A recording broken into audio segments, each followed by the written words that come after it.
Cześć, Bartek Urban. Zapraszam do testu BMW X1. Historia X1 sięga roku 2009, kiedy to niemiecki koncern zaprezentował najmniejsze auto z rodziny X, czyli uterenowionej rodziny BMW.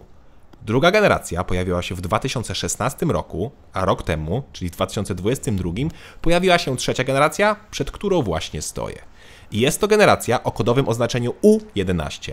Pierwsza to była E84, druga to F48, więc to całkiem logiczne, że trzecia to będzie U11. Całkiem logiczne jest też to, jak nowa generacja wygląda. Ma wielki grill przedni. Auto wygląda trochę jak taki wściekły gryzoń, ale w sumie nie jest ten wygląd aż tak przesadzony jak inne modele w gamie i auto nie wygląda źle. Dużo lepiej prezentuje się oczywiście tył, gdzie mamy ciekawy, agresywny wzór lamp. Jedyny szczegół, czy tam detal, który nie do końca mi odpowiada, to te wielkie nadkola, gdzie koła 18-calowe wciąż wyglądają na zbyt małe. Tutaj to chyba trzeba by wrzucić 20 cali, żeby to auto wyglądało dobrze, a znowu 20 cali w SUV-ie mija się z celem. W podstawie auto ma 17 cali i X1 wygląda wtedy troszkę biednie. Nowa generacja X1 urosła względem poprzednika i ma teraz 4,5 metra długości, 1642 mm wysokości oraz 1845 mm szerokości. Jest więc o 5 cm dłuższa, 4 cm wyższa i 2 cm szersza niż poprzednik. A dzięki większym wymiarom bagażnik jest mniejszy. Tak, teraz bagażnik ma 500 litrów, a poprzednik miał 505 litrów, czyli w sumie różnica jest mała, ale jest. Podobnie jak u poprzednika, tutaj też można w opcji wybrać przesuwną tylną kanapę, która pozwoli zwiększyć bagażnik. Kanapa przesuwa się o 13 cm i kosztuje 1300 zł, czyli 1 cm za 100 zł. W ogóle w kufrze mamy drugie dno, gdzie pod spodem jest jeszcze spory schowek. Są też aż 4 haczyki na zakupy, gniazdo pod zapalniczkę oraz boczne miejsce na jakieś drobiazgi. Kanapę poza przesunięciem można też oczywiście położyć. Wsiadamy na tył. Tutaj jest naprawdę dużo miejsca, jak na tą klasę samochodu. Ja mam miejsce zarówno na głowę, jak i na nogi, a mam 186 cm wzrostu. Co więcej, mam miejsce na nogi, nawet jak przesuniemy kanapę maksymalnie do przodu. Co prawda mało tego miejsca, ale trochę jest. Na głowę też jest trochę przestrzeni, a dodatkowo oparcie można jeszcze mocniej położyć. Fajnie też, że środkowe miejsce można położyć i robi to wtedy idealną przestrzeń na przewożenie jakichś dłuższych przedmiotów. Poza tym mamy podłokietnik z miejscami na napoje, są oddzielne nawiewy na tył, złącza czy gazetowniki.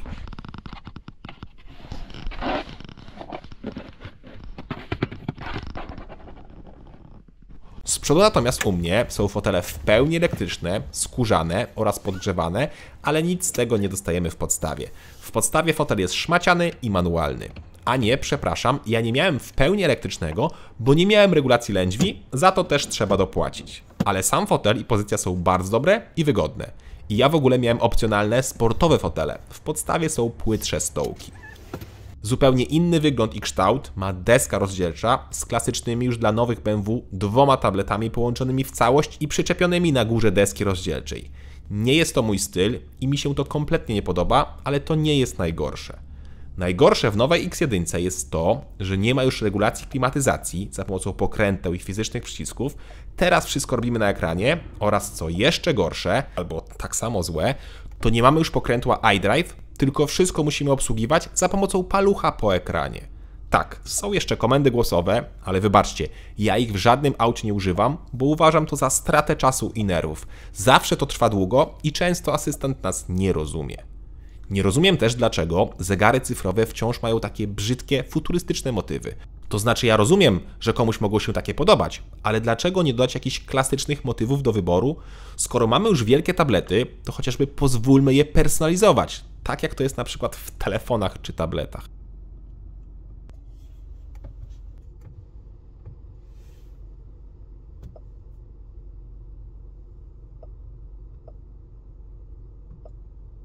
Same zegary czy system działają dość sprawnie, chociaż system multimedialny jest początkowo mocno skomplikowany i ciężko jest odszukać kolejne funkcje.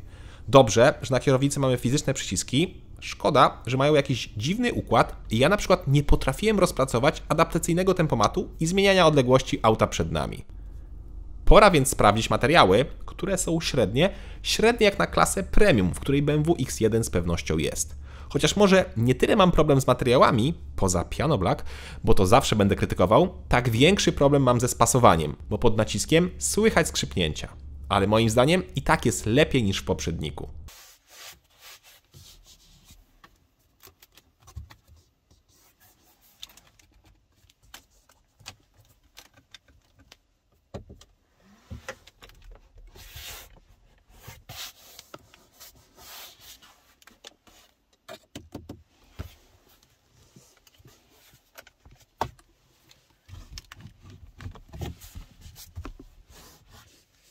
Chociaż nie, zapomniałem o dźwigni od kierunkowskazów, która wydaje się być zrobiona z czegoś tak słabego, że zaraz cała odpadnie.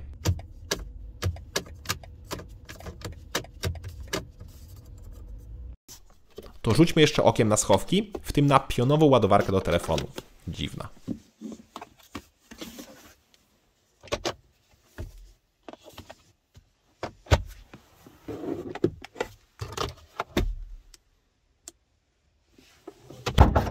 Dobra, to teraz czas na silniki. Pod maską BMW X1 może pracować jeden z 8 silników. Mamy 3 benzyny, 3 diesle i 2 hybrydy. Jest też w sumie 9. wariant, w pełni elektryczny, o nazwie iX1.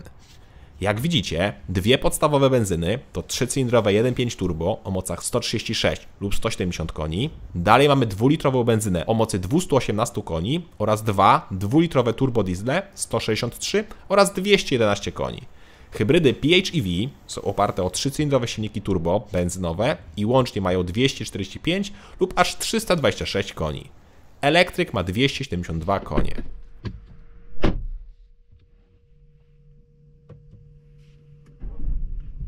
Aha, i pomimo w nazwie słowa X, to nie każde X1 ma X-Drive, czyli napęd na 4 koła. Podstawowe jednostki mają napęd na przód. Tak, na przód. To już jest ten czas, że niektóre BMW mają napędy na przód. Ja jednak miałem najmocniejszą benzynę 23i, która występuje tylko i wyłącznie z napędem 4x4.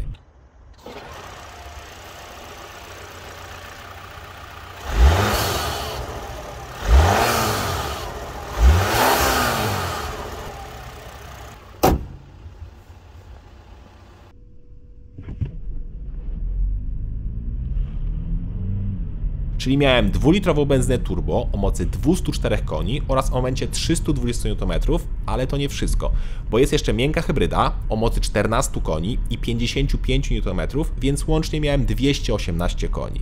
A to powinno nam dać 7,1 sekundy do pierwszej setki. Pora to sprawdzić.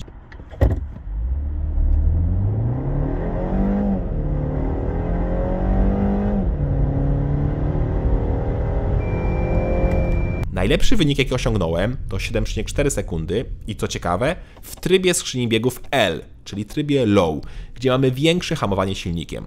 W zwykłym trybie D mój najlepszy czas to 7,7 sekundy.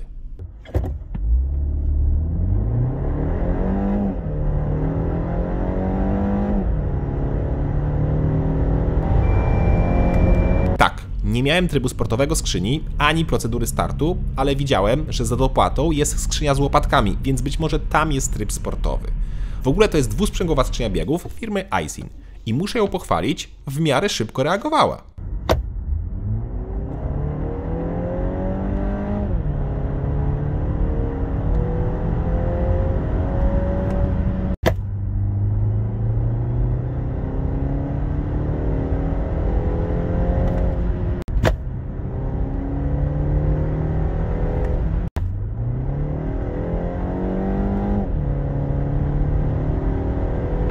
Bardzo ładnie.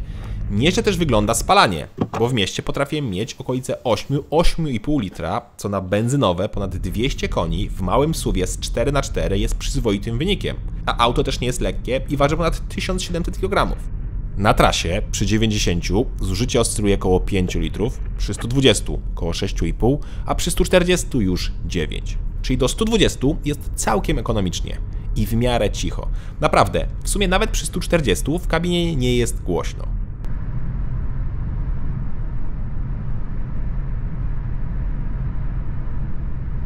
Szkoda tylko, że bak paliwa ma zaledwie 45 litrów. Co prawda można go w opcji zwiększyć i to za tylko 300 zł, ale dostajemy tylko 9 litrów więcej. Moim zdaniem w podstawie powinien być właśnie bak o tej wartości 54 litrów. Ciekawe, czemu producent daje w ogóle taki wybór. Czy to nie jest droższe produkować dwa różne baki paliwa niż robić jeden? Trochę chyba bez sensu. Z sensem są za to dźwięki czujników parkowania. Dla prawdziwego fana Gwiezdnych Wojen.